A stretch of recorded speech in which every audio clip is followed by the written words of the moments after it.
One of Tom Tward's favorite childhood memories is sitting with his family around the dinner table in Shenandoah, eating one of his favorite foods, pierogies. My grandmother Mary, my dad's mother, whose recipe we follow, she used to work with a group of ladies in the Polish church, and they made pierogies for their fundraisers. Shenandoah is not only Tom's birthplace, but the birthplace of Mrs. T's pierogies.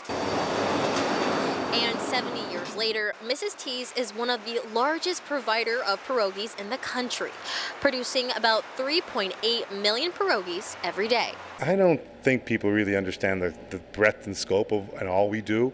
Anytime we've taken people through, it always seems like a shock to them, especially when they first see that wall of pierogies coming out. It's like, that's a lot of pierogies. All of Mrs. T's pierogies are made in-house here in Shenandoah, and after they're done, they're shipped out to all 50 states across the country and beyond.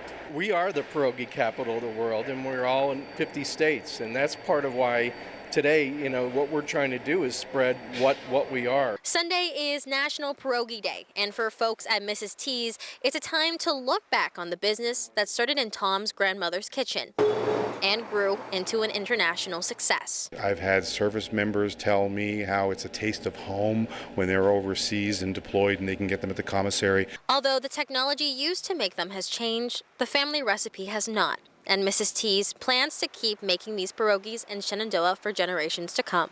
Claire Alford, Newswatch 16, Schuylkill County.